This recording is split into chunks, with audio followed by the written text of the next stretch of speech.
So good morning, everybody. Thank you so much for joining me for this free talk on knee rehab. I just wanted to introduce myself first. I can see some familiar faces, but for those of you who don't know me, I'm Amy Fergus Fuller, and I've done, I think this will be my third free talk on knee rehab with the Yoga Teachers Forum. So it's been going for a little while. It's been very popular for good reason, because the knees are a bit of a problem for people. I'm a yoga teacher. I've been teaching since 2011, and I've specialized all this time in rehabilitation, essentially, and teaching yoga in a very remedial kind of a way. Over the years, I've had many students come to me with knee issues. I've had students asking for private sessions for knee support.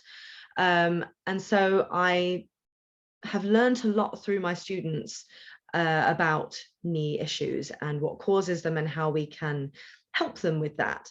I don't say heal as such, because otherwise, I think it gives people the idea that they may be able to 100% heal, which in some cases, and thankfully in the majority of cases that I've had, they have 100% healed from their knee problems, but that won't necessarily be the case for everyone, because it really depends on what the issues are. I'm just seeing that somebody's put a question in saying, can you let me know how long the talk is? Normally the talk goes on for around an hour, so sometimes a little bit less. If you can't watch the whole thing though, don't worry, it's being recorded. So you'll receive the recording after it's been sent to me, and you'll be able to watch whatever you've missed via the recording. So the reason why I've been teaching these knee rehab workshops and why I'm continuing to teach them is because knees are a huge source of pain for a lot of people. I've had over the years many a student, I can't even tell you how many, I have no idea, come into class for the first time, and obviously we ask them as teachers, do you have anything I should know about, any problems I should know about? And so many times they've said to me, oh, I get knee issues, I've got pains in my knee, I don't really know what it is, but I'm sure it'll be fine and I'll just work through it.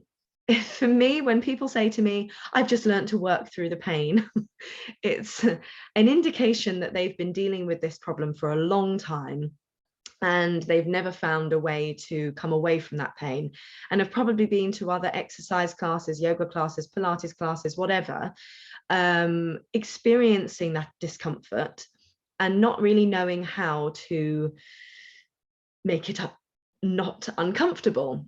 Pain is unfortunately something that we just think is something we have to live with. And you know, in the case of pregnancy and labor, we try to ignore the word pain, but actually pain is something that we need to listen to. It's there as an indicator for us that there is a problem. Think about when you burn yourself. The indicator to take your hand away from the very scalding hot burnt thing is the pain that gets sent to our brain to tell us, oh my goodness, you're on something very hot that's going to really injure you, take your hand away. The same can be said for knee problems. If you're experiencing knee pain in a forward bend, or in a Virabhadrasana 2, or in a lotus pose, it's not something to ignore and work through. It's something to come out of, see if you can change and get rid of that pain.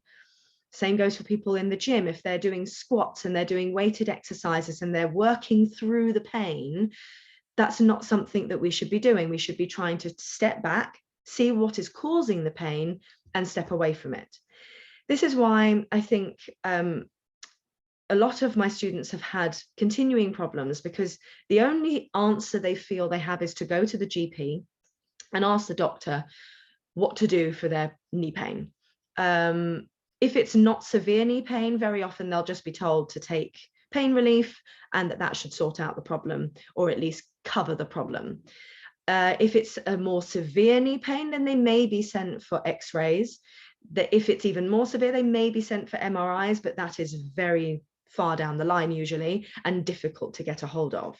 I'll come on to x-rays and MRIs in a minute, rather than going into detail with that. But the problem with doing things that way is that what they're looking at, unless you have an MRI maybe, is not the cause of the pain, but the problem that you're dealing with right now. And they're trying to simply cover up the problem that you're dealing with instead of looking at the cause of the pain. If you look at the cause of the pain, then we can possibly get rid of that pain. We may even be able to fix that pain. But if you're not looking at the cause, you're not going to be able to do that. If you're just covering it up, it's possibly just going to get worse, and you're going to have to take more and more pain relief. And it's not going to be very nice, is it really? Nobody wants to live with pain, but we have, for some reason in this society, believed that we just need to. Well, I'm here to tell you that we don't need to live with pain, and we shouldn't need to live with pain. We need to figure out how to change that. So what we're going to cover today in the workshop is a few things. We're going to cover why knees are such a problem, how the pelvis affects the knees, how the feet affect the knees. This kind of gives you a clue into some of the reasons why the knees are such a problem, how yoga can affect the knees, both good and bad, how to correct the knee. It's an interesting word when I say correct, because I think it could be misconstrued as me saying we are going to correct your problem, but actually it's more of a riddle, the idea of how we can correct the knee. You'll see when we come to it. And what can you do right now to possibly change your situation? In the past, when I've had people join for the talks or for the workshops, I think 9 out of 10 people are coming to it because they're experiencing knee pain themselves. If you want to give me a little thumbs up if you're watching live, let me know if it is you that is dealing with knee pain yourself, or if it's more for your students. I'd just like to know where you guys are coming from. I myself have experienced knee pain, so I've learned from myself as well as my students. My sister experiencing knee pain. Oh, great. So you're going to be her driver in trying to help her. That's wonderful, Caroline. So let's get started with why the knees are such a problem. So it kind of makes sense on a very basic level, because they are right in the middle of the hip and the feet. The hips and the feet do the most work in our movements, in initiating our movements. So when we walk, the movement is initiated from the hip, or it should be initiated from the hip. When we're walking, we're placing pressure on the feet. We're getting we're getting feedback from the feet when we're walking and when we're moving. If we're sitting from our hip movement, essentially. So if there is a problem in the hip or the feet, it's going to cause a problem in the knees. The knees really are our secondary movers. They don't or shouldn't ever initiate a movement. And actually, this is where the problem has, for most people, started to come from, because the hip or the feet are not doing what they should be doing in their day-to-day. Perhaps the hips are not positioned properly, the feet are not positioned properly, they're not getting enough feedback from the feet. The knees are trying to initiate a movement, and they don't have really the bone density or the support from the muscles to do that, even in a natural sense. Even when the knee is in an optimal position, the muscles surrounding the knees are not huge. You know, that yes, they lead up to huge muscles and they lead up to huge bones, but the ones actually surrounding the knees are not humongous, and we have more tendons around the knees rather than actual supporting muscles. So to ask the knee to initiate a movement is to ask it to do work that it's not really got the ability to do. And that's where the problem starts to come from. And it starts to get a lot of wear and tear. This wear and tear could become arthritis. It could just become issues with the meniscus, which is the kind of squishy stuff in between the upper and lower bones, which often gets many problems. You'll hear, I'm sure, in your career, people having meniscus tears and meniscus issues. I've had many a student with meniscus problems, and it is because the bones above and below it are causing it to do too much work, and then it does tear and it kind of ruptures and can cause huge problems. Those who have been told they have a meniscus tear and have actually had an MRI scan, they may not be able to fix a problem completely without surgery. However, the majority, well, all of my students have managed to live through life without pain, even though they still have a meniscus tear, without having surgery, because we teach the rest of the body to work properly.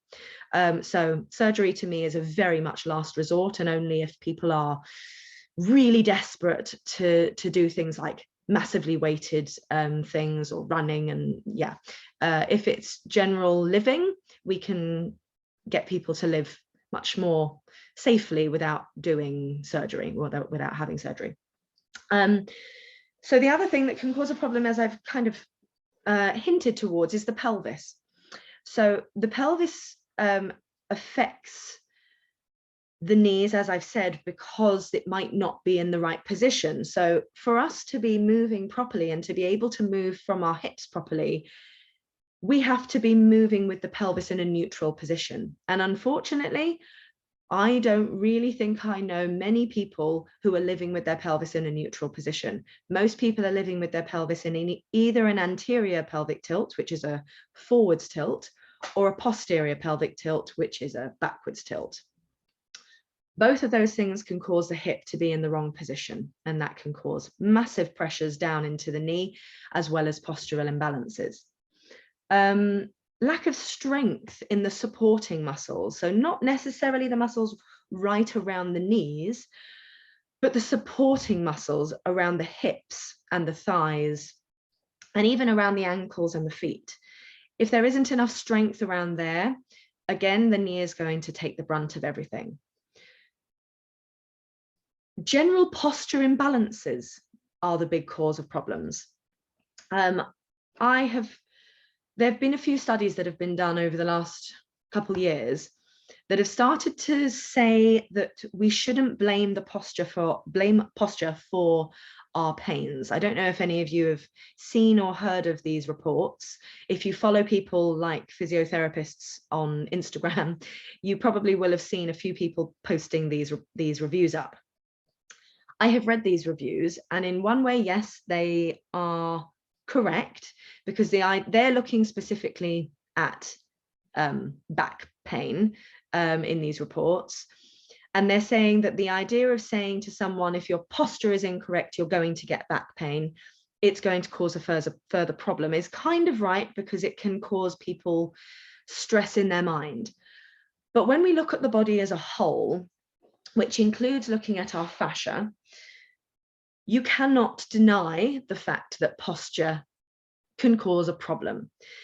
It may be that in your early years, for instance, I spent probably my first 20 years of life, 25 years of life, with my pelvis in an anterior pelvic tilt, a very anterior pelvic tilt. I always looked like I had a big bum because my bum was sticking out, or I had a little bit of a pot belly because of my pelvis being in that position. But I had no pain in my lower back. I also had no pain in my knees. However, as time went on, luckily I, did all the work that I did with my training, and have mostly corrected a lot of my posture, but it has caused me problems down the line. And that's what I see with a lot of people. They may, at the beginning of life, not be experiencing pain, but if they continue to live with their body in a suboptimal position or a suboptimal posture, it can cause problems down the line. So this idea that posture doesn't have anything to do with it is, in my opinion, incorrect. And that kind of brings me on to the next thing that can cause a problem. It is our fascia. So our fascia, if you don't know, surrounds our whole body. It is in our organs, our bones, and it's like a webbing for our body that connects different parts of our body to the next. So for instance, the superficial back line of fascia runs from here. It's something you can literally see when you open up a body. You can see the fascia. So it runs from here all the way down the back line of our body, down the back of our spine, into our glutes, into our hamstrings, our calves, and right into the soles of our feet. So if there is a problem in the sole of your foot, you may feel it all the way up into the front of your head. This is when I've had people come to me with migraine issues, and they get serious migraines in the front of their heads, maybe in their eyes. If you work on the soles of their feet, they can actually stop having migraines, which is fascinating and amazing. I love this kind of stuff because I think it's incredible. It just shows you how the body is not just one bone and then the other bone, it's all one whole piece. So if we look at these fascial lines in relation to our posture, we can't deny the fact that changing our posture will change the situations in our body. I came up with what I feel is a very cool analogy for fascia. If you are a Marvel Universe supporter or lover, if you've watched Black Panther, he wears a suit that there's a video clip on YouTube that and obviously in the video, that when things hit his suit, the suit absorbs the hit and then can release that absorption. The fascia works in exactly the same way. It absorbs outwards environmental effects, holds it in the body, and releases it somewhere else. So as a for instance, let's say you are living with your pelvis in an anterior pelvic tilt, that forwards pelvic tilt. So your lower back is always in a severe lumbar curve. This can also cause the knees to change position, the hips to change position, because the superficial back line runs all the way down the back of the legs. So if there's a compression in the lower back, the bottom side of that fascia is going to have to move and change to support the lower back. That's going to move and change the position of the thighs and move and change the position of the knees.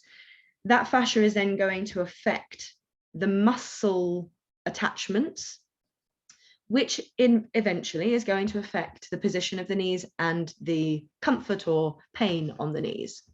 So yeah, that's my explanation as to why we can't ignore posture as reasons for our pain and reasons for our problems. And then lastly, the other problems that can cause knee issues are diseases like osteoarthritis, osteoporosis and things like that. These are slightly different, of course, because they are diseases and it's not really something you can avoid as such, but you can change the effects on the body from these diseases.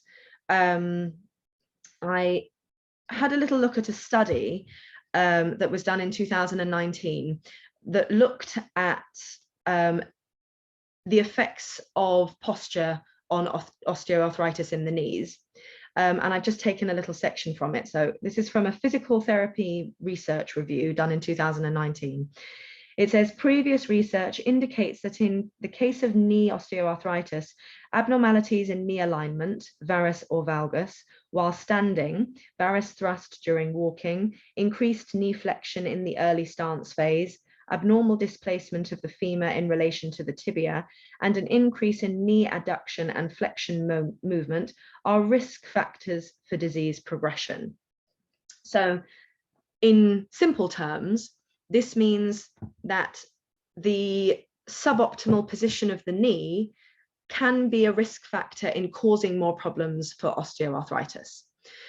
So if we can correct those problems and change those positions, people with osteoarthritis may not feel as much pain from their disease. So there are many things that we can do to support that. Okay, so let's look at the pelvis and how the pelvis affects the knee. I've mentioned anterior and posterior pelvic tilts. So why these matter so much are because we have to think of the position of the femur in the socket. So if you imagine this is my hip socket and this is my femur, it's supposed to sit nice and flush like this, really nice and straight. If I make my arm nice and straight, really nice and straight in the socket. It is then supposed to be able to move more freely. It's got some movement forwards and backwards and inwards and outwards, right? Internally and externally. If our pelvis tilts forwards, let me try and turn myself this way. If our pelvis, if you think about this being the front of my pelvis, if my pelvis tilts forwards, it's going to directly affect the position of my hip. What it will actually do is turn the thigh. I always have to remind myself of which way. I've written it down. Internally rotating, yeah, it will internally rotate the pelvis, the leg, sorry, which will push the thigh bone, the top of the thigh bone, backwards. So the easiest way to feel this actually is from standing. So when you're standing, and it doesn't matter how you have your pelvis right now, it's just to get to understand the movement of the hip in the socket. If your leg goes into an internal rotation, which is this way, so you can see this way, and I'm in an internal rotation, I can move my leg quite high up because the internal rotation is helping my thigh bone to move backwards. So if the pelvis comes into this position, for the legs to balance out with the pelvis, they kind of need to turn a little bit and push the hip backwards to balance you out, basically. If my thigh bone turns externally, I can push my leg further backwards. In opposition to that, if I try and turn my leg externally and lift my leg up, it's not quite as easy to lift it. It's actually easier to lift it from an internal. If I turn my leg internally and I move it backwards, again, it gets kind of stuck because it doesn't have as much room to move that way. So if we're changing the position of our pelvis in relation to that, when we tuck the pelvis, what tends to happen is this whole body position changes and we end up with the legs having to externally rotate to allow for our pelvis to be in this position. And then that juts the hip in another way and tends to send it forwards. This is where we get wear and tear on the hip and wear and tear on the knee in a not very pleasant way. So looking at bringing the pelvis into a neutral position will then allow the leg to move properly into the socket. And then from there, we can do all sorts of movements, because when the leg is properly in the socket, it's just got so much more movement to do what it is you need to do. If we look at the feet in effects of our knees, it has quite a lot of problems that it can cause on the knees. Think of it in just two ways. If our inner ankles collapse because they're weak, they force the soles of our feet to drop in. That's when you often end up with people having flat feet. That directly moves up into the knees and can force the knees to drop inwards and you end up with that kind of knock-kneed position. This extends the tendons and the muscles on the inside of the thighs and the inside of the knees, and that in itself can cause pain and weakness. If the feet drop out the other way, and let's say the outer ankle is weak, and that drops the outer arches of the feet down into the floor, it tends to force our knees outwards. Then we end up with a bit of a bowed-legged position. And that can cause weakness on the outside of the legs because of this overextension of the outside of the knees. Sometimes you won't see it in relation to being knock-kneed or bow-legged. These are quite exaggerated positions. What you might see instead is the rotation changes in the knee. So at the back of your knee, we have little indents. You can even feel them. If you feel at the back of your knee with the leg straight, you can feel a little indent on the inside of the knee and a little indent on the outside of the knee. These indents can be really useful to look at with your students, especially in a one-to-one scenario. If they've come to you with knee problems, ask them to roll their trousers up and have a look at their knee pits. It's like the elbow pit, essentially. Both of those little indents should be in a straight line down on the inside and the outside. What you don't want to see is, let's say, the external part of that knee pit going round to the outside, because what that would mean is that if this part of the knee pit is externally rotating, then your thigh is internally rotated and it's sitting in that position. Opposite would be, of course, the inside of that knee pit turning inwards. This means that that thigh is externally rotating.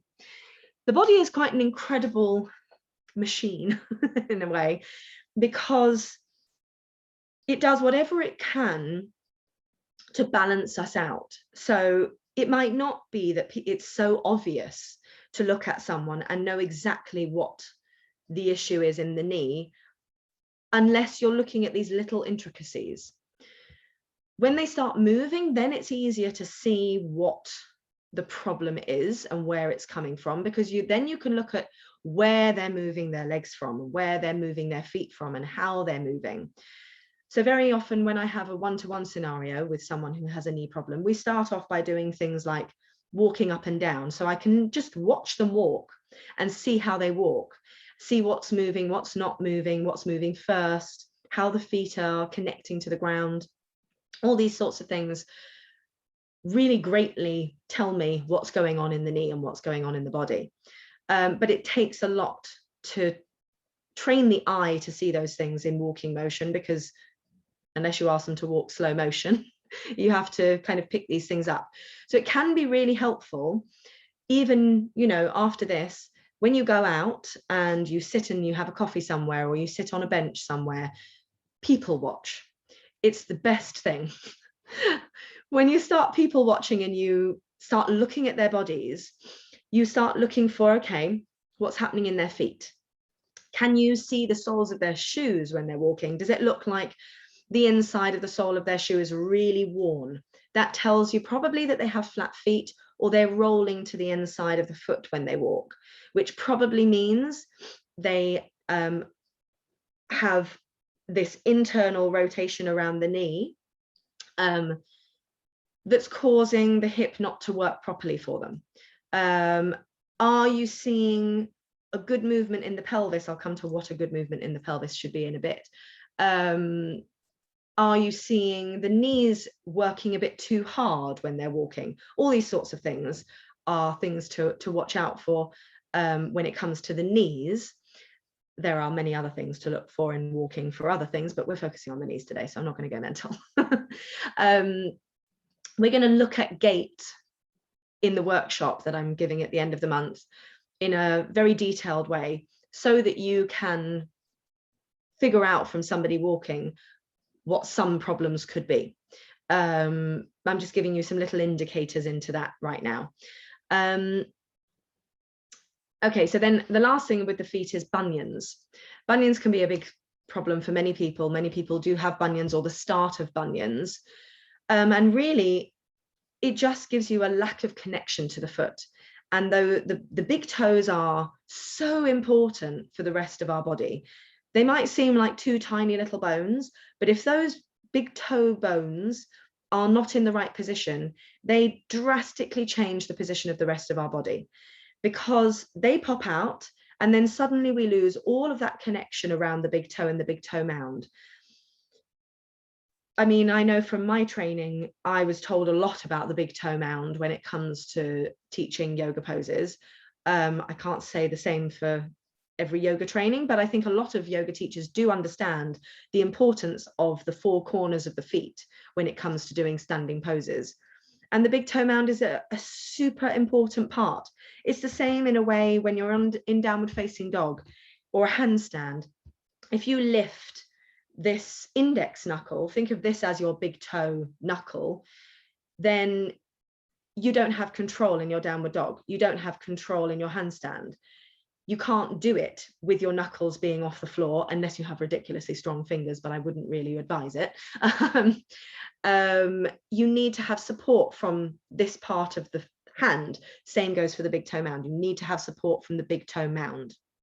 And the same goes in the hand with the thumb part of the hand. If this part of the hand doesn't work, everything else is going to have a problem.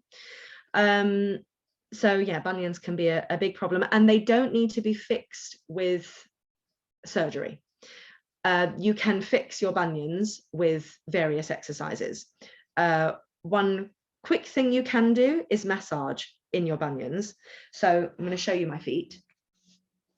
If you place your thumb here on the outside of the big toe and where that bunion tends to form, you pull it down quite firmly, which really is moving the fascia around your big toe downwards and allowing the toe, I mean, if you can even see from the way that I pull, if I kind of accentuate my toe going inwards, when I pull down, it helps my big toe to come out. And that's what you want with a bunion. You want the big toe to move more in this direction, and then it will line up with the first metatarsal.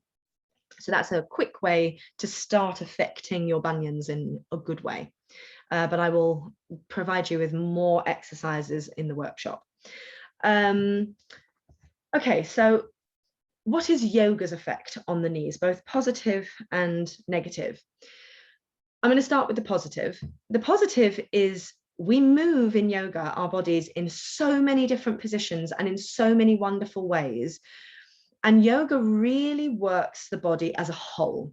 I've done Pilates training as well, and I love Pilates, but I feel like Pilates splits up the body a little bit more, which is fine and it's great for some things. It can be really helpful for some things. But in terms of whole body strengthening and working, I think yoga is fantastic. And this is why I am a yoga teacher and have done it for so many years. I think it has many benefits. Where I think it falls is in our training, I mean, again, I can't say what everybody's training is like because I haven't done every single yoga training on the planet. But there are so many variations of training courses. There are long ones, there are intense ones. And I see many variations of teachers. I've seen wonderful teachers, and I've seen some teachers who just clearly don't have enough of an understanding of the body. And I can't blame them at all. All you can essentially say is that perhaps their training wasn't deep enough and didn't tell them enough about the whole body. It only told them about the different poses and how to perform these different poses. But these poses can put our body in funny positions. And if our body is not in an optimal position already, which the majority of people are not in, it can cause more problems. So I'll give you some really simple examples from very basic poses, ones that are used all the time. Forward bends are used in every single yoga class because they are a transition pose. They can cause a massive problem because the majority of time it is taught in a way of we forward bend and we're trying to get our body, upper body, to our lower body. This is not actually what a forward bend is for. And I don't know where it got lost. Possibly when I've looked at old forms of yoga, it's because, you know, where it originated in India, people are very warm, they're moving a lot more, they're sitting on the floor rather than sitting in chairs. You know, they were much more mobile back in those days. People in general were much more mobile back in those days. So actually, they were probably able to forward bend without really having to think about how to do that, and could get their upper body to their lower body without really having to focus on it or think about it. In our modern society, we can't do that. And unfortunately, we need to change the way that we look at yoga poses and teach yoga poses for a modern body. You know, I don't think I have anyone coming to my classes who lives in an indigenous kind of society. We all live in modern cities, towns, society. We're probably all dealing with the same modern problems, which is we sit for far too long. We don't do enough walking. We don't do enough climbing. We don't do enough running. We just don't do enough of any of the things that our bodies are supposed to do. And I am exactly the same. I am not saying that I do any more than anybody else. I promise you I don't. I wish I did. I wish I had the time to, but I don't. So we have to take a step back and think about how we can change these things for our modern society. So forward bends is a great place to do that, because a forward bend movement is something that we do in our day-to-day all the time, or we should be doing, certainly, because you're going to have to at some point bend down to pick things up. We drop things, and in order to do that, you need to forward bend. Even to sit in a chair, you need to forward bend to get into the chair. To go upstairs, you might need to forward bend a little bit. So all of these forward bend movements, if they're done with the pelvis or posture in a suboptimal position, is going to start causing stresses on the muscles surrounding the hips and then surrounding the knees. If we think of it in the pelvis, I'm going to stand up again because it's the easiest way to understand it. A forward bend should be thought of as a hinge in the hip, not as a, can I get my upper body all the way down to my lower body? What we should be thinking of more is the forward bend being a way to understand how the hip should move and how the pelvis should move. So what we want to see actually is that people can bend from here, instead of what we often see, which is people going like this. And you ask them to forward bend, and because they have been sitting for so long and for so many years and not moving enough, they've got really tight hamstrings. I mean, I'm sure you will have plenty of people complaining to you about the need to stretch their hamstrings.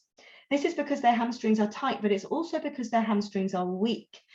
So if we continually forward bend, and we forward bend like this, we're not doing anything good to our hamstrings. You're more likely then to feel a stretch coming from your sit bone, because it's overworking and it's not coming from the hamstring. If we learn to hinge properly from the hip, then the hamstring has to do some actual elongation.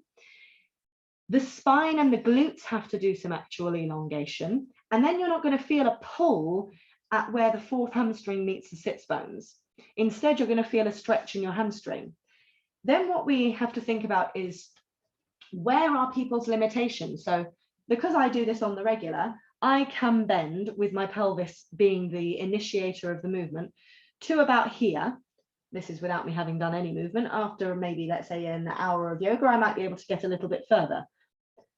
But what often will happen is, let's say this is somebody's biting point where they can move from the pelvis, because they feel like they need to get their upper body to their lower body, they start doing this. And they start moving to their lower body from here. Again, this is not what we want, because then we start to change the position of the pelvis and we start to tuck the pelvis. And you might see people starting to do this.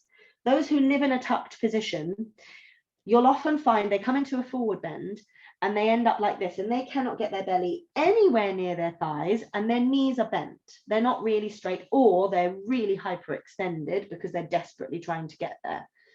Instead, the easiest way to correct this is to say, don't worry about getting to your thighs.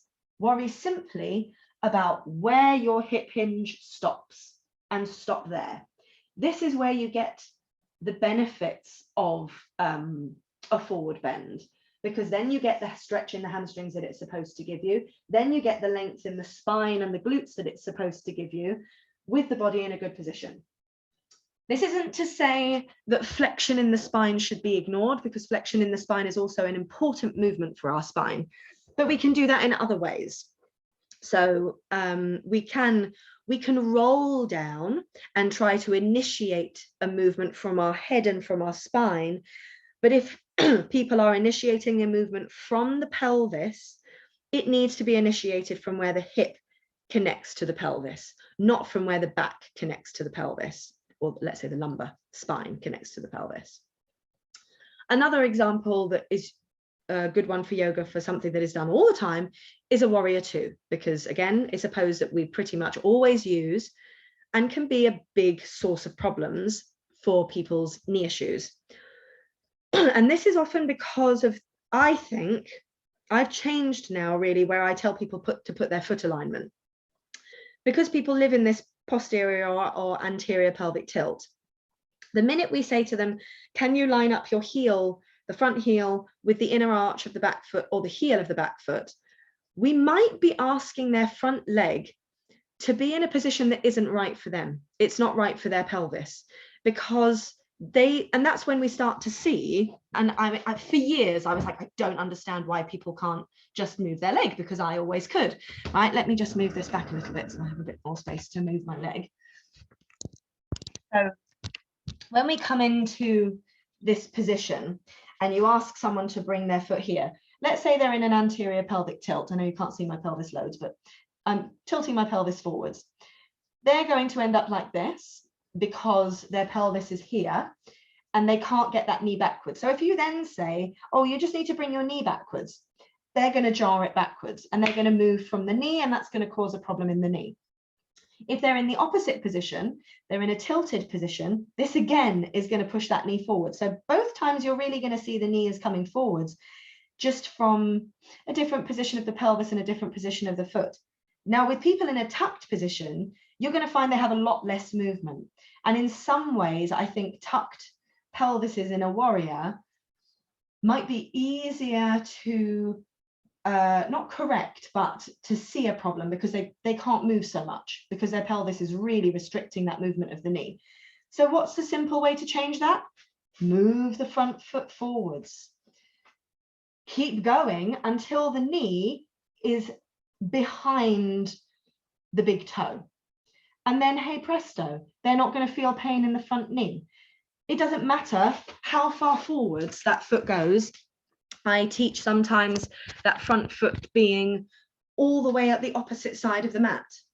And it's a wonderful position for that leg to be in, because not only does it bring the knee into proper alignment, it helps the thigh bone to come into proper alignment and to sit better in the socket.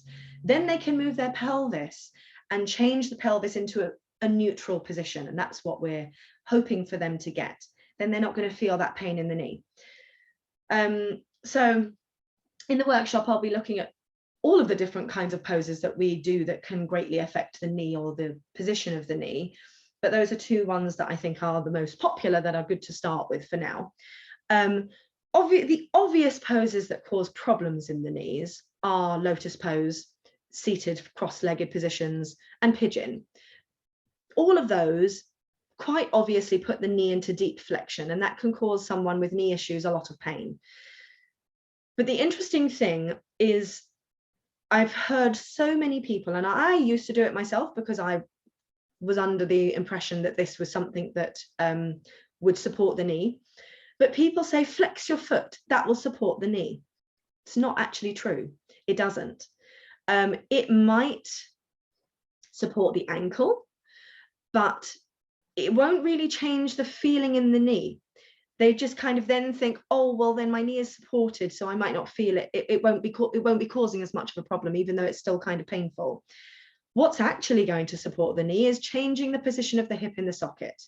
So if somebody has come into a pigeon and they're complaining of knee pain, instead of just moving the knee in or out or moving the foot forwards or backwards, ask them to start again and to move that leg from the hip. That's where that leg needs to be initiated from. That's where that movement needs to be initiated from, not from the knee. The minute you try and take that leg forwards by bending the knee and bringing it forwards, you've already started causing a problem. If you have worked firstly on getting that thigh bone in the socket, keeping it there, and then externally rotating the leg to wherever somebody's capacity is, then bringing that leg down, well, then you're going to cause the body to move in a really wonderful way.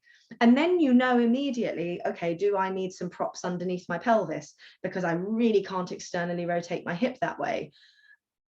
You immediately know what props you need to bring in to modify somebody's position.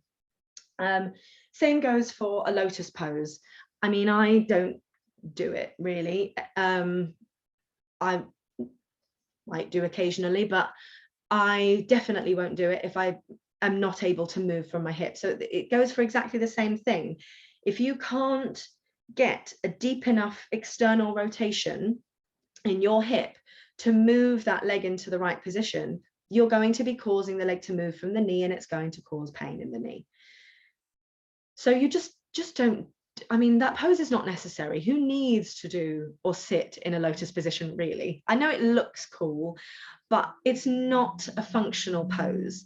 If you can do it and you can move from the hip, fine, cool, do it and be comfortable. But I don't know many people these days who can. Not really. I know people who can cheat it because they can hyperextend and they might be hypermobile, but they're not doing it with any sense of strength or support from the hip. So it's not hugely necessary. There are other ways to externally rotate the hip and get the same movement. I mean, even, well, I mean, pigeon is a great way because it's in a way, it's like a half lotus. You're still moving the leg in the same kind of direction, or a half pigeon. Again, any of those positions are nice and helpful for the hips. And then cross-legged position is something that we should be able to sit in. I teach a lot of mums. A lot of my work that I do now is pre and postnatal, and we do have to sit on the floor with our bubbers. So being able to sit cross-legged is a necessity, I think, especially for mums. Not sitting cross-legged in a lotus position, but just a standard cross-legged position. So teaching somebody to get an external rotation in the leg is important. It's helpful. And of course, you can use props to help you sit up a little bit more. You can use whatever you need to sit more comfortably cross-legged, but it is something that we probably should teach.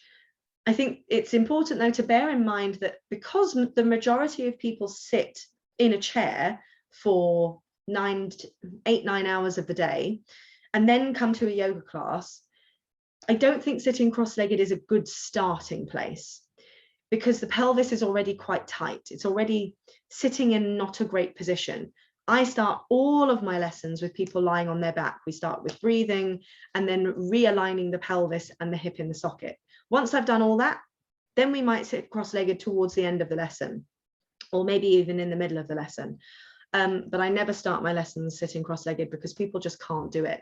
I did it. I remember my very first yoga class that I taught back in 2011, and I asked people to sit cross-legged, and I think there was one person that could do it. And I remember sitting there thinking, oh my God, people can't even sit cross-legged. What do I do?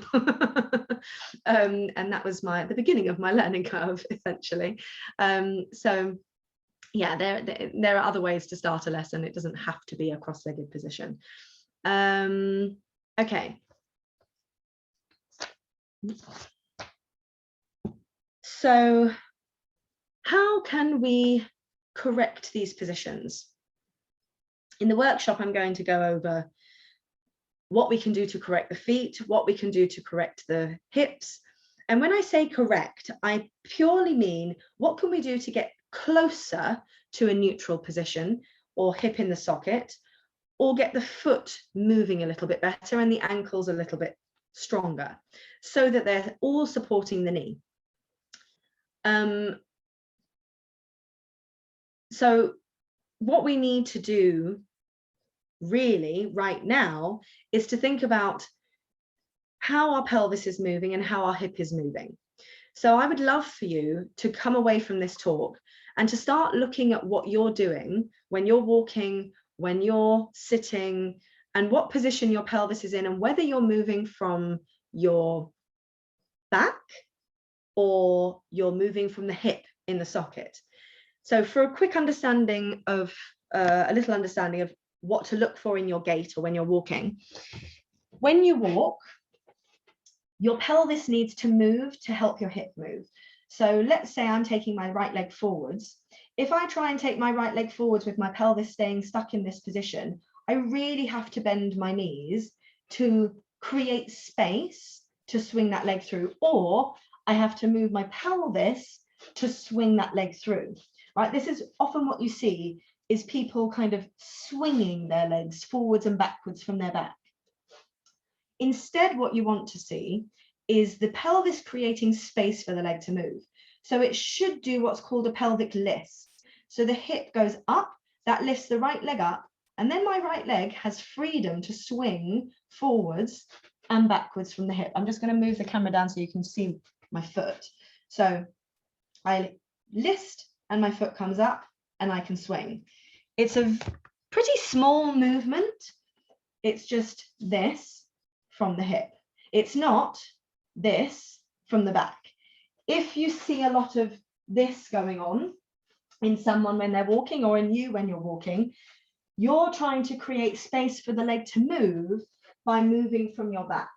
And that does create space, but it also causes a lot of problems in the back. Whereas if you just list the pelvis and that side of the pelvis goes up a little bit, then you've created space for the leg to move, loads of space. Then when we're walking, really, we should get that leg to come forwards. The back leg starts off straight, the front leg starts off straight, and then it comes through, and then we bend. What we tend to see with people in a tucked position is they kind of walk like this, and they may be very bouncy, and they're always bending their knees. They can't actually get their knees into a straight position. We often see the opposite with someone who is anteriorly pelvic tilted. They tend to hyperextend their knees and push them backwards. So then you see less bending in the knees when they're moving and more just kind of locking of the knees. You need a nice even balance where you're springing off of a straight leg and bending the leg as it comes through. It's a little bend as it comes through. This leg is straight and then it bends as it comes through, but it's not a huge bend. So again, if the pelvis isn't moving and you're trying to come through, you're going to have to do some huge bending to swing things through. I know this is very complex and it's complex to explain in like 5 minutes, but just to give you a quick idea of what you can look for. And then what's happening in your feet when you're walking? Can you feel your feet when you're walking? Are your ankles moving at all? Are your toes moving at all? Your ankles should be able to move. They should have some good flexion and some good extension. Your toes, your big toe especially, should be able to move. It should be able to move outwards and it should be able to move up and down. If your shoes are constricting the movement of your toes aren't going to be able to move and you're not going to be able to feel your feet. I have now transitioned pretty much all of my shoes, bar my fancy heels, because I do love wearing fancy heels sometimes, to minimalist barefoot shoes. They have a wide toe box and a zero drop. And I would recommend that people start moving towards minimalist shoes, but you can't just go straight from I've been wearing standard trainers all my life to a barefoot minimalist shoe, because it can cause further problems. It can kind of shock the foot. So if you do want to move towards minimalist shoes, you have to do it gradually by, first of all, taking time in your day to be barefoot. Best place to do that is at home, on your floor, your carpet, whatever. Just be barefoot at home. If you're used to wearing slippers, try being barefoot for 5 minutes a day, then move it up to 10 minutes a day, then 15 minutes a day, and so on and so forth, until being at home you are completely barefoot.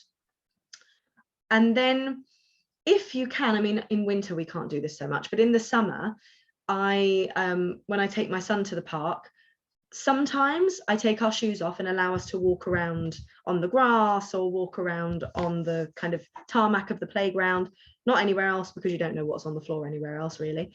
But if you have a garden, it's a great place to walk around barefoot, because you know what's going on your floor, hopefully. So just taking barefoot moments in your day is a great way to start allowing the foot to move naturally. Once you started doing that, then you could start wearing barefoot shoes, maybe for a short walk to the shops, see how that feels. Then there are exercises that you can do to enhance the working of your feet in barefoot shoes, which we'll cover in the workshop. But it involves things like stretching the calves, massaging the feet, moving the toes, creating some mobility around there.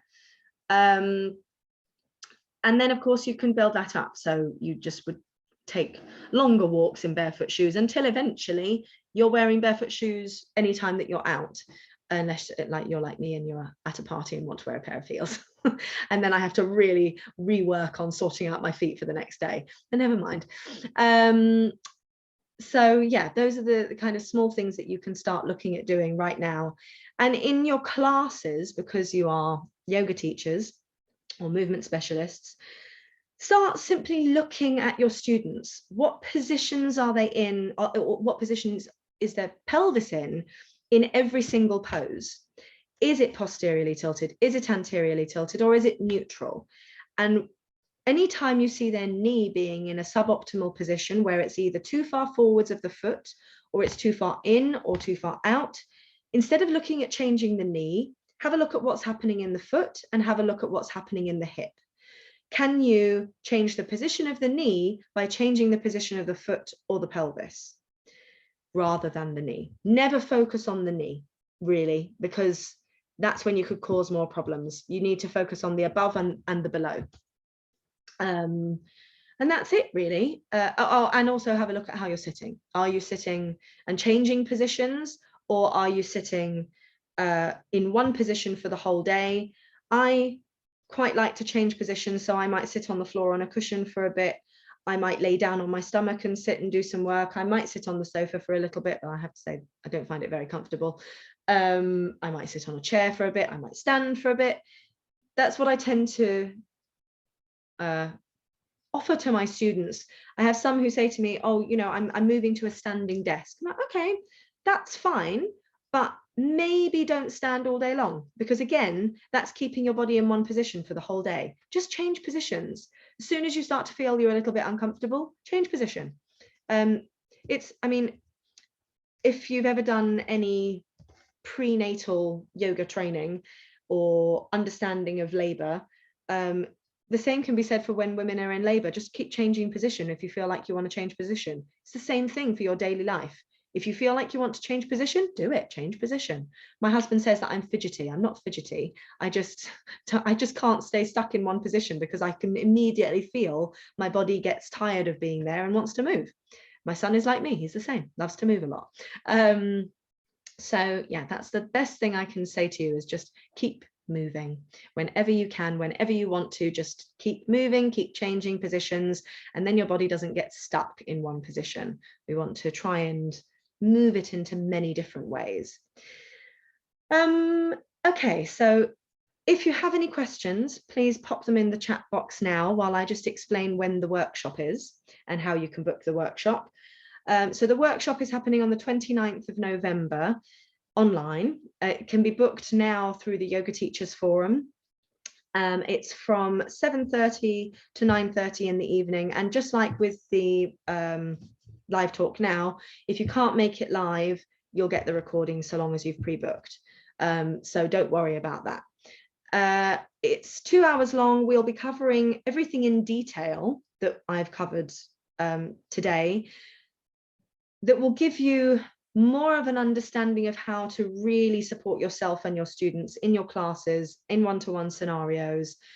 But do bear in mind, it is a 2-hour workshop. The knee and creating really good workings of the knee really could be a 4-week course, to be honest. So it's a I suppose, short but deep understanding of how you can make some good changes right now. And I've had some really good feedback from the last workshops, so I hope this one will be the same. That's it. All right, thank you very much. I'm assuming you don't have any questions. I'm not seeing any come up. I'm glad it was helpful, thank you. And I hope to see you at the workshop. Have a wonderful day, guys. See you later. Bye.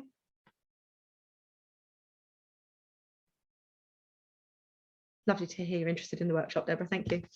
Bye, guys. Thank you. It was really interesting. Good. I'm glad you enjoyed.